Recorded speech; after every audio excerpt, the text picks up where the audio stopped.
news, Africa. This is the part of the show where we give you the answer to that trivia question you were wondering about.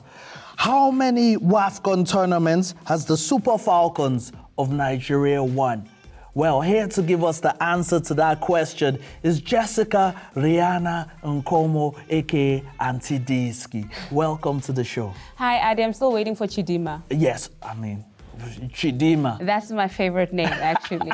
But I'm here to put people out of their misery. So the correct answer, and it goes with a little bit of motivation, Adi, and I think I want to speak about this team that really earned the bragging rights, you know, the giants and people who really have street cred. They are going to be making their 15th edition of this particular tournament, and they walked away with 11 wins. I mean, that just speaks volumes about the dedication that this nation actually goes or has in this particular tournament. But the correct answer is 11 titles that they've won of the WAFCON edition. 11 titles. There has to be something in that jollof my sisters are eating. Now let's talk about the WAFCON tournament coming up. It's around the corner. Now tell me, what do you think makes Nigeria so dominant in this tournament? I think it's a lot of things that make Nigeria so dominant, but I think it's just the football investment holistically. Just looking at the amount of players that play overseas, we're always talking about your Rashidats, your Ashawalas, your Nandozis, and your Plumtrees, and we're looking at, they have a majority of most of their players playing in the international space. Now we know the football overseas compared to the football in our domestic leagues is completely different. Now, if you're going to have most of your players playing overseas, they bring in that experience, they bring in that international flair, and it just makes the team just balanced. And I think the investment goes for both teams because we see how the men also dominates within this tournament. So I think they just about taking this tournament very serious. I mean, the coaching structures as well, the technical team that Nigeria has had for the past couple of years have been people that really deserve their flowers. So I think there's a lot of elements, but definitely the investment holistically to the team in this tournament.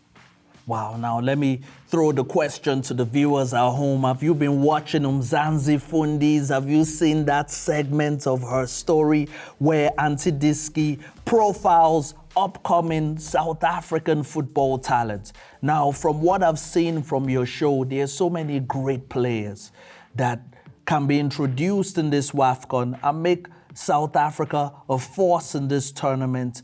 Any players you believe in could be game changers for the South African setup?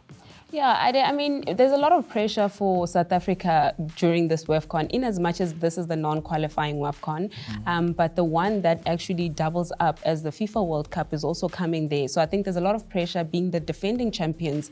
You're obviously trying to put your best players front, and we saw with the friendlies that have been played, but unfortunately, for me, I think the friendlies have been played against the teams that, you know, South Africa already dominates against, you know.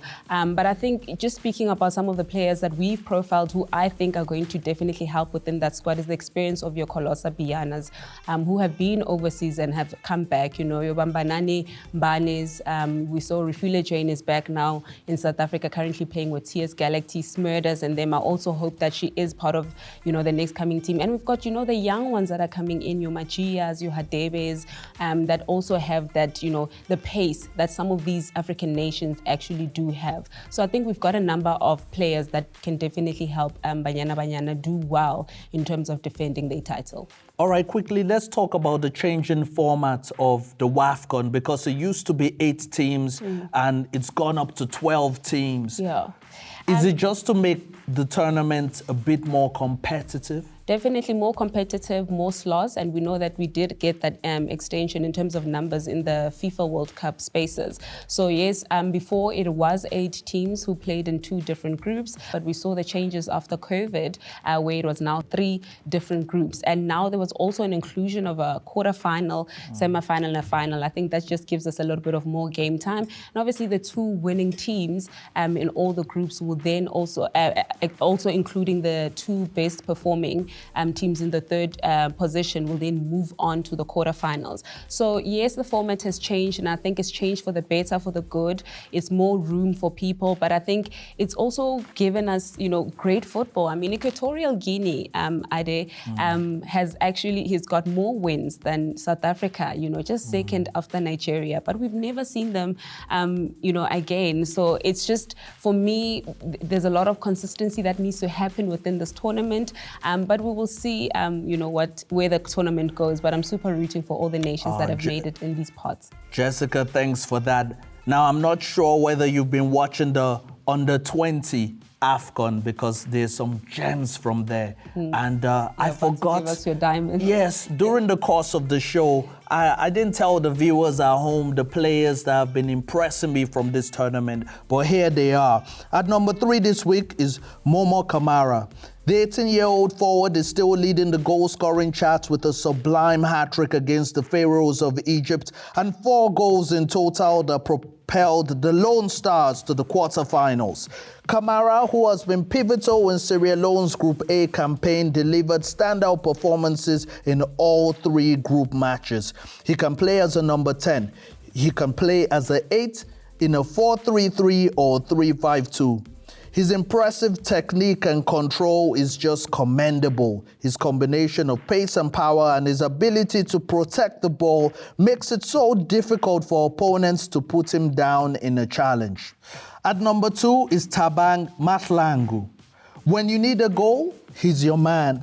The 19-year-old SuperSports United centre-forward recently scored a crucial goal for Amajita. He came on as a substitute and smashed home the winner in the 109th minute against the Democratic Republic of Congo.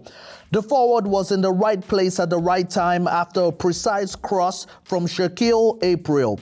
This was the goal that secured the participation of Amajita in the 2025 FIFA Under-20 World Cup in Chile.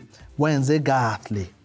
At number 1 this week is Elias Bumesaudi. He's one of the live wires that makes the Atlas Cubs tick with his mazy runs and sublime skill. The Moroccan under-20 team have been exciting to watch, and this is partly due to the influence of players like Elias and Cole. He makes the number 1 spot this week because it was his crucial goal against Sierra Leone, one of the dark horses of the tournament that clinched a crucial victory in the 115th minute and sealed a ticket for the upcoming World Cup in Chile. So those are my diamonds this week. And of course, tonight is about the big Confederations Cup game. Next week, we're going to be giving you the key talking points from that game and so much more.